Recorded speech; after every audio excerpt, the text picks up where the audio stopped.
गिबियावनो बयखौबो आंनि चेनेलाव बरायनो लाग्रोबाय। दिनैनि भिडिअ आं लाबोदों SLRC 2024 मायथाइनि पेपार 4 नि डिग्री लेभेल ग्रेड 3 नि एन्सार की। बेयो जाहैबाय कुइसन बुकल कोडआ A मोन। बेनिखायनो नोंथांमोना भिडिअखौ जोबजासे नायलांदो आरो भिडिअखौ लाइक खालामनो होबानो जाबाय आरो लोगोफोरनो शेयार खालाम आरो जुदि चेनेलाव गोदानबा चेनेलखौ साबस्क्राइब खालाम। बे चेनेलनि गेजेरजों माखासे साख्रि आनजादफोराव फैथावना मेथ्स रिजनिं जिकेनि कुइसनफोर मोनबाय थागोन। दा कुइसन नाम्बार 1 आव दङ गाहायनि बबे हादरा आथिखालाव गैलिया? बिनि फिननाया जागोन अपसनफोरनि गेजेराव अपसन बी चेकस्ल'वाकिया। बेनो जागौमोन बिनि थार फिननाय। दा कुइसन नाम्बार 2 आव दङ भारतनि हकी हानजानो सोरखारि मदद होग्रा रायजोआ बबे? बिनि फिननाया जागोन अपसनफोरनि गेजेराव अपसन बी उरिष्या। उरिष्यानो जागोन बिनि थार फिननाय। दा कुइसन नाम्बार 3 आव मेथामेटिक्सनि माखासे सोंलुफोर दङ नै। आङो मेथ्स रिजनिंखौ उननि भिडिअआव लाबोगोन। आङो दा मेथ्सनि भिडिअखौ लाबोनाय नङा। आङो जिकेनि भिडिअखौल' लाबोनाय जागोन। नोंथांमोना उनाव नायबानो जाबाय। दा कुइसन नाम्बार 5। कुइसन नाम्बार 5 आव दङमोन जोंना नै बांला गोहोनि मोनदांथिखौ भारतनि संबिजिदाव सोनो बबे हादरनि संबिजिरनिफ्राय लाथ'नाय जादों? बिनि फिननाया जागोन अपसनफोरनि गेजेराव अपसन बी कानाडा। कानाडायानो जागोन बिनि फिननाय। दा कुइसन नाम्बार 6 आव दङ नै गाहायनि सोर सासेया खमलायग्रा? बिनि फिननाया जागोन अपसनफोरनि गेजेराव अपसन सी सुशील कुमार। सुशील कुमारानो जागोन बिनि थार फिननाय। दा कुइसन नाम्बार 7 आव दङ गाहायाव होनाय बबे सासे दावबायारिया कामरुप रायजोआव नायगिदिंफैदोंमोन? बिनि फिननाया जागोन अपसनफोरनि गेजेराव अपसन बी हिवेनसां। हिवेनसाङानो जागोन बिनि थार फिननाय। दा कुइसन नाम्बार 8 आव दङ नै बेबायदि बिनि फिननाया जागौमोन जाहैबाय मा होनदों नै बाहाय बर'आव नायनि होनाय सावगारिनि दैयाव रिफिनायखौ सिनाय। बाहाय बिनि फिननाया जागौमोन अपसनफोरनि गेजेराव अपसन सी।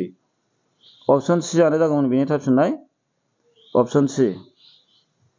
दा कुइसन नाम्बार 9 आव दङ मेथ्सनि बेखौ आं उनाव लाबोगोन। 10, 11, 12 आव दङ नै सरायघाटनि दावहायाव फेजेनजानाय मुगल सम्राटआ सोरमोन? थारमाने सरायघाटनि दावहायाव सोर मुगल सम्राटआ फेजेनजादोंमोन बेखौ सोंदों। बिनि फिननाया जागोन अपसनफोरनि गेजेराव अपसन ए औरंजेब। औरंजेबानो जाहैबाय सरायघाटनि दावहायाव फेजेनजानाय सम्राट। कुइसन नाम्बार 13 आव दङ गाहायनि बबेया असमिया सल'मा नङा? बाहाय असमिया सल'मा नङिखौ सोंदों। बाहाय असमिया सल'मा नङा होनना बुंबा नैबे अपसन ए आदा लिखा दस्तावेज। बेनो जागोन बिनि फिननाया। दा कुइसन नाम्बार 14 आवथ' मेथ्सनि जाहैबाय।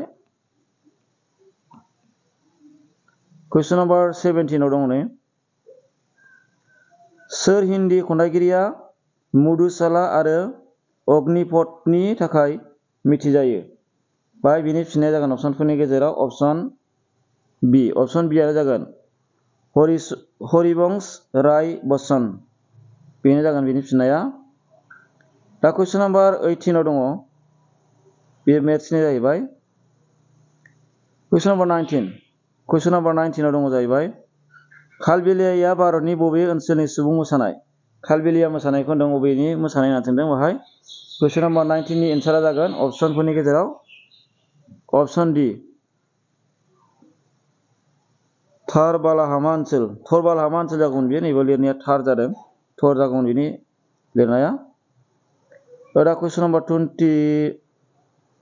21 आव दङ जाहैबाय अलिम्पिक फिरफिलायाव बबे गाबा गैया? बिनि फिननाया जागोन अपसनफोरनि गेजेराव अपसन सी कमला गाब। कमला गाबा अलिम्पिकनि फिरफिलायाव गैया। बे जागौमोन। दा कुइसन नाम्बार 22 आव दङ असमिया थुनलाइयाव सोर धनी कवि मुंजों मिथिजायो? असमिया थुनलाइयाव धनी कवि मुंजों मिथिजानायखौ सोंदों। बाहाय बिनि फिननाया जागौमोन अपसनफोरनि गेजेराव अपसन ए बिरेन्द्र चन्द्र बरुवा। बिन'द चन्द्र बरुवा बेनो जागौमोन बिनि फिननाय। दा कुइसन नाम्बार 25 आव दङ जाहैबाय खिरा आरो गोआ बबे हादरनि हायुङारि खसाब होनना सोंदों। बाहाय बिनि फिननाया जागोन अपसनफोरनि गेजेराव अपसन सि भुटान जागौमोन बियो। भुटाना जागोन बिनि थार फिननाया। दा कुइसन नाम्बार 26 आ दङ गाहायाव बबेया धातु नङि खनि बेसाद नङा। बाहाय बिनि फिननाया जागोन अपसनफोरनि गेजेराव धातु नङि खनि बेसादा जागोन कुइसन नाम्बार 26 नि एन्सारा जागोन जोंना सि आनो जागोन बेबो बक्साइट जागोन बियो।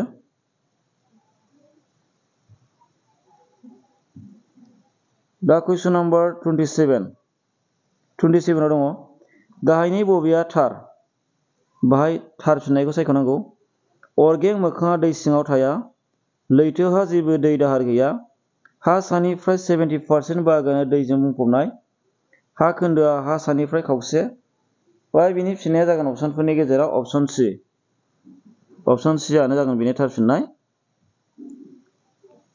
दा कुइसन नाम्बार 28 आव दङ राजा ललिदैत्य मुक्तापिता नि साम्रायजोआ आथिखाल भारतनि बबे ओनसोलाव होननानै सोंदों। बाहाय बिनि फिननाया जागोन अपसनफोरनि गेजेराव अपसन बि। अपसन बि आनो जागोन बिनिया थार फिननाया। काश्मीर ओनसोलाव जागोन आरो बियो। दा कुइसन नाम्बार 29 आव दङ बियो जाय जराया गुबुनफोरबादि एखे सिन महरनि मानिया बेखौ सायख'। रिजनिंनि जागोन आरो बियो रिजनिंनिमोन बियो। दा बिनि फिननायखौ जुदि होयोबा बिनि फिननाया जागोन अपसनफोरनि गेजेराव थार फिननाया डि आनो जागौमोन बिनिया थार फिननाया डि जागौमोन। दा कुइसन नाम्बार 30 आव दङ जाहैबाय गाहायाव होनाय सोर सासेया ज्ञानपीठ बान्थाखौ मोनाखै। ज्ञानपीठ बान्था मोनैखौ सोंदों बाहाय। बिनि फिननाया जागोन अपसनफोरनि गेजेराव अपसन ए आनो जानांगौ बियो। नोंथांमोना कमेन्ट खालामनो हागोन बियो आंनि बायदिबा ए आनो जानांगौ। नोंथांमोननि बायदिबा माबायदि जागोन नोंथांमोना कमेन्ट खालामबानो जाबाय। बेखौ आं एसे कनफिउस जाबाय। दा कुइसन नाम्बार 31 आवथ' मेथ्स जाहैबाय। बेखौ आङो उनावहाय लाबोगोन। 32 गाहायनि बबे असमिया सावथुना भबेन्द्रनाथ सयकियानि सल'मा अन्तरिपनि सायाव बिथा खालामनाय। बिनि फिननाया जागोन अपसनफोरनि गेजेराव अपसन डि। मा होनदोंहाय अग्निस्तान बे जागोन बिनि फिननाय। दा कुइसन नाम्बार 34 आव दङ नै दैमाया सुंसिन लामा लानो लामा सोलायनायाव सोमजिनाय बोरलाबादि महरगोनां दै बाहागोखौ बुङो। थारमाने बियो लांदां जायगा सुफुंनांगौ आरो बेवहाय मा जागोन बिनि फिननाया जागौमोन अपसनफोरनि गेजेराव थार फिननाया अपसन सि गराय आसुगुर बिलोमा। जोङो क्लास 9-10 आव ससियेलाव मोनबोखादों बेखौ सिगाङाव। बेनो जागौमोन बिनि फिननाया। कुइसन नाम्बार 36 आव दङ जाहैबाय दालाल स्ट्राटा बहा। दालाल स्ट्राटाया बहा दं होननानै सोंदों बाहाय। बिनि फिननाया जागोन अपसनफोरनि गेजेराव अपसन डि मुम्बाइआव दङ। मुम्बाइ जागोन बियो। कुइसन नाम्बार 42 आव दङ जाहैबाय नै मेजर ध्यानचान्दहा बबे गेलेनायजों सोमोन्दो दंमोन होनदों। बाहाय बिनि फिननाया जागोन अपसनफोरनि गेजेराव अपसन जोंना मा जागोन होनना बुङोबा डि आनो जानांगौ हकि। ध्यानचान्दआ मानोना हकिजोंनो लोब्बा दङ। दा बाहाय 45 आव दङ कुइसन नाम्बार 45 बबे हादरा आन्दामान आरो निकबर द्वीपनिफ्राय जानसिनाव। आन्दामान आरो निकबर द्वीपनिफ्राय जानसिनाव थानायखौ सोंदों। बाहाय बिनि फिननाया जानांगौ अपसनफोरनि गेजेराव अपसन ए आनो जानांगौ म्यानमारानो जानांगौ बियो। म्यानमारानो जागोन बिनि फिननाया। दा कुइसन नाम्बार 46 आव मा सोंदों दान्डिया रसआ बबे रायजोनि सुबुं मोसानाय होनदों। दान्डिया रस बे मोसानाया बबे रायजोनि होननानै सोंदों। बाहाय बिनि फिननाया जागोन अपसनफोरनि गेजेराव थार फिननाया अपसन ए राजस्थान जानांगौ बियो। राजस्थाननि। दा कुइसन नाम्बार 47 बेथ' मेथ्सनि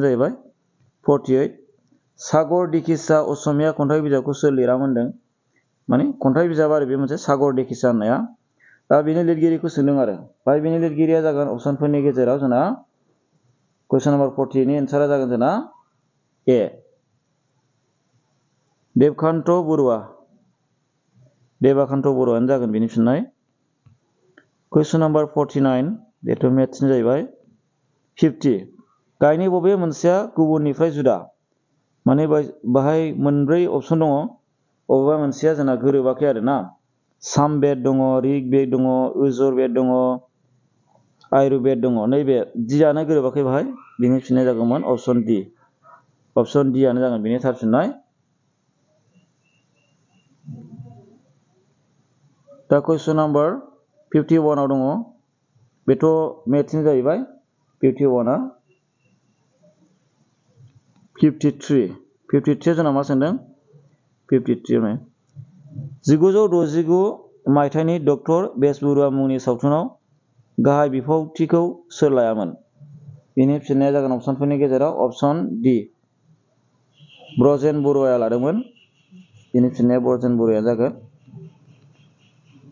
दा कुइसन नम्बर 55 आव दङ जोंना गाहायनि बबेया आमेरिका जथाय हादरनि मोनसे रायजो? आमेरिका जथाय हादरनि रायजोखौ सोंदों बाहाय। बे मोनब्रैफोरनि गेजेराव बबेबा मोनसे आमेरिका जथाय हादरनि रायजो आरो।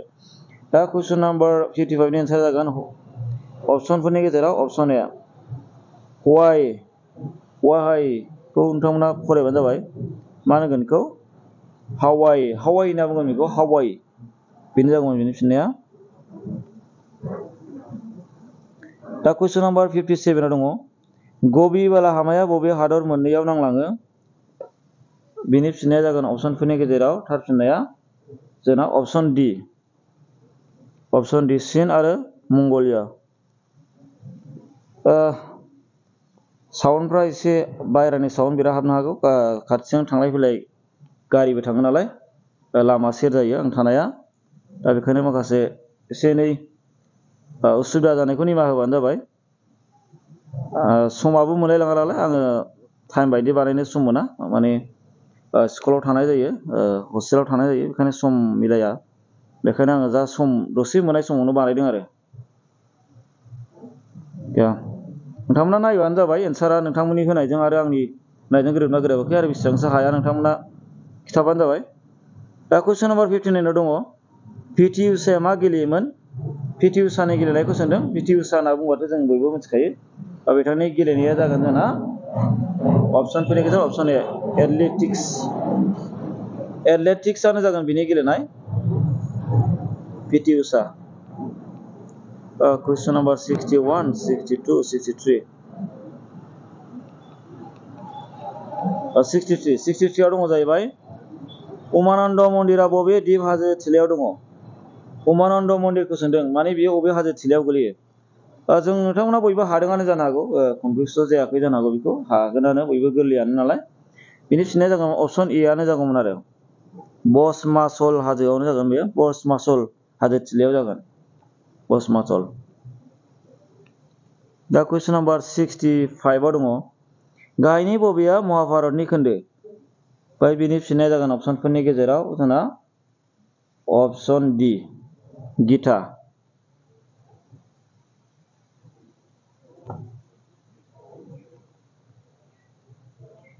कुइसन नम्बर जोंना 66 आव दङ जाहैबाय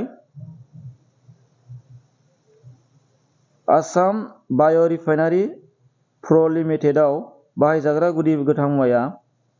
बिनि फिननाया जागोन अपसनफोरनि गेजेराव जोंना अपसन ए औवाखौ बाहायनाय जायो बाहाय। औवा जागोन बिनिया। दा 68 आव दङ गाहायनि बबे असमिया गहेनाखौ खोमायाव गानो? गाहायनि बबे असमिया गहेनाखौ खोमायाव गानो होनना सोंदों, माने खोमायाव गानग्रा गहेनाखौ सोंदों आरो। बे मोनब्रै अपसनफोरनि गेजेराव बबेबा मोनसे जोंना खोमायाव गानो आरो। दा बाहाय अपसनफोरनि गेजेराव बेनि थार फिननाया जागोन जोंना अपसन डि मा होनगोन बेखौ? थुरिया होनना बुङो बेखौ। थुरिया जागौमोन बिनि एन्सारा। दा 69 आव सोंदों जाहैबाय राजखान्थिगिरि आरो दारानां बिखान्थि जायजों सासे सोरखारि बिबानगिरिनि बेरेखायै मोनसे आयेनख' हानजा एबा दसोरा आयेनारियै दाजानाय जुनिया दाराख'आ गाज्रि आखुनि आजद लाबोनायखौ मा बुङो? फाय बिनि फिननाया जागोन अपसनफोरनि गेजेराव जोंना अपसन ए राज आजाद। बेनो जानांगौ आंनिबा। नोंथांमोननिबा बिदिबा मा जागोन? नोंथांमोना माखौ होखो नोंथांमोना कमेन्ट खालामनो हागोन। आंनिबा बे जानांगौ। दा कुइसन नाम्बार 71 जोंना 71 दङ नै। टयटानि गाहाय मावख'आ बहा दं? टयटानि गाहाय मावख'आथ' जोंना बिनि फिननाया जानांगौ जाहैबाय। बिनि थार फिननाया अपसनफोरनि गेजेराव जोंना अपसन डि आनो जानांगोन। अपसन डि। जापानावनो दङ बेयो, जापान डि आनो। कुइसन नाम्बार 72 बेथ' मेथ्स। दा कुइसन नाम्बार 74 दङ। खुदैया जोंनि खुगा सिङाव माखौ सिफायनायाव हेफाजाब होयो? बिनि फिननाया जागोन जोंना अपसनफोरनि गेजेराव थार फिननाया अपसन ए माइदियानो जागौमोन। 75 दङ। बुहुम गेजेर लैथोआरि लैथोआ बबे मोननै हादरमानि गेजेराव? बाय बिनि फिननाया जागोन अपसनफोरनि गेजेराव अपसन बि इउरप आरो आफ्रिका। इउरप आरो आफ्रिका जागोन। दा कुइसन नाम्बार 84 दङ। गलाबफोरनि दावहा मुंनि नखर दावहाया बबे राजसिंहासननि थाखाय जायामोन? बिनि फिननाया जागोन जोंना थार फिननाया अपसनफोरनि गेजेराव जोंना अपसन ए ब्रिटिश राजसिंहासनाव।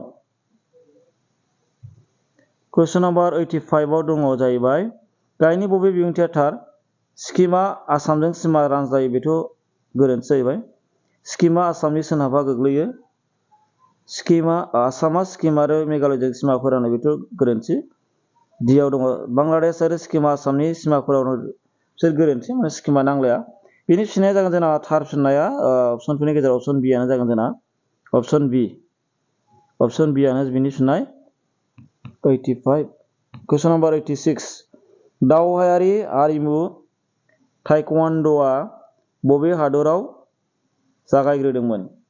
बिनि फिननाया जागोन जोंना थार फिननाया अपसनफोरनि गेजेराव अपसन सि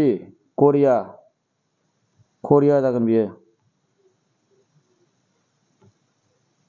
कुइसन नाम्बार जोंना 88 नै 88 दङ।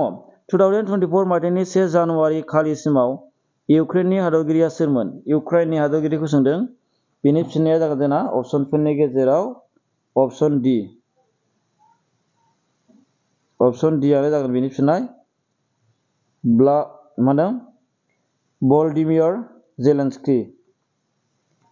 भलदिमियर जेलेन्सकियानो जागोन बिनि फिननाय। दा कुइसन नाम्बार 89 दङ। पद्म स्वामी मन्दिरा बबे नोगोराव दङ? बिनि फिननाया जागोन जोंना थार फिननाया 89निया डि तिरुवनन्तपुरमाव दङ। दा कुइसन नाम्बार 90 दङ। अलिम्पिक बादायलायनायाव सोरहा बयनिबो बांसिन सनानि मेडेल दं?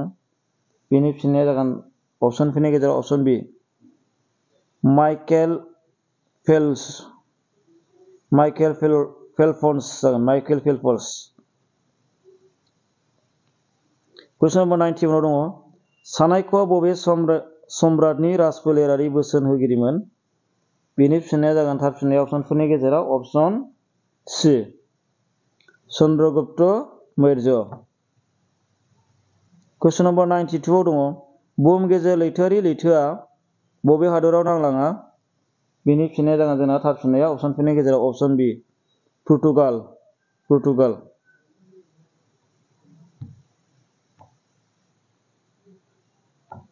कुइसन नाम्बार 93 दङ।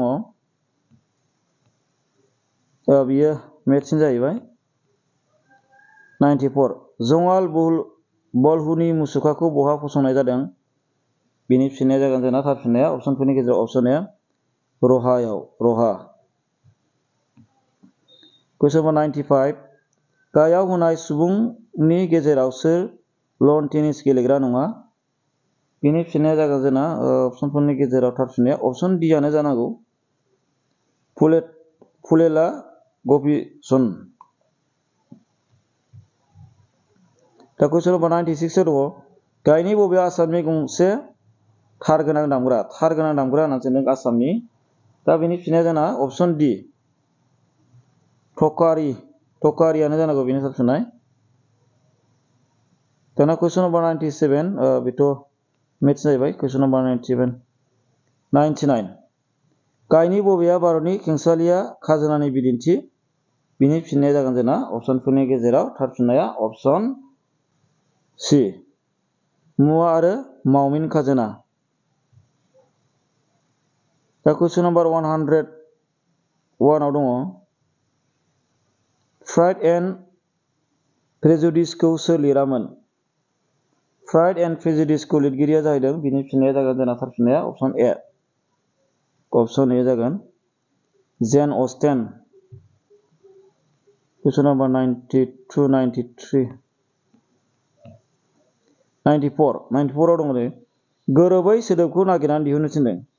खोन्दो खुगाफोरनाय नायखांफारि बिजाब। दा बिनि फिननाया जोंना माया जानांगोन? नायोबा डिखौनो जागोन बायदि मोनो। ना बिसोर खोन्दो जाहैबाय नैबे खुगाफोरनाय नायखांफारि। बे बिजाबनि सिङाव थाबाय नैबे बिजाबा मोनसे बेनो जानांगौ आरो नोंथांमोनाबो नायनो हागोन।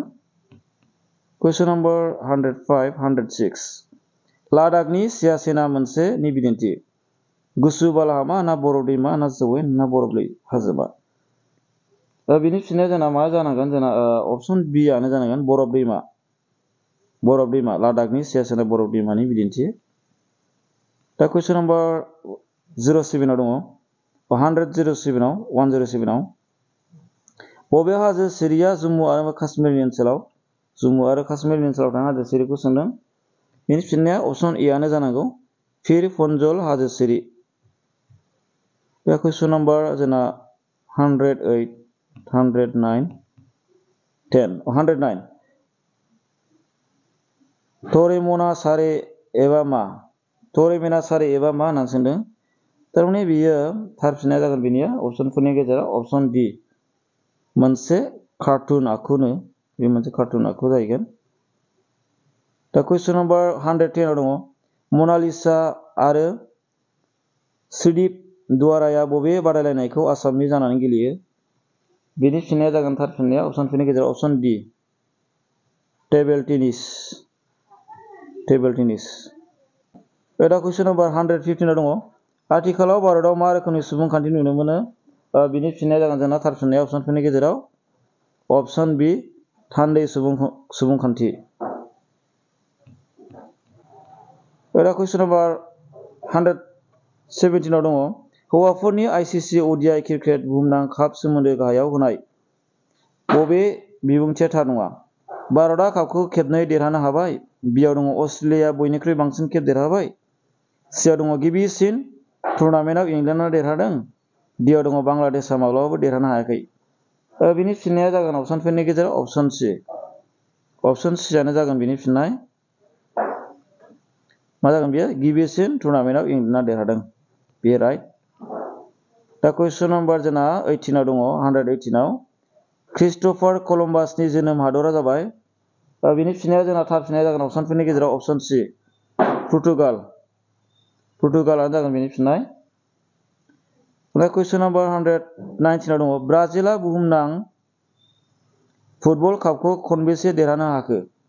बिनि फिननाया जागोन अपसनफोरनि गेजेराव अपसन बि खनबा जाबाय। दा कुइसन नम्बर 121 आव दङ 2024 मायथाइनि आसाम वैभव मानखौ सोरनो बावनाय जादों? बेनि फिननाया जागोन अपसनफोरनि गेजेराव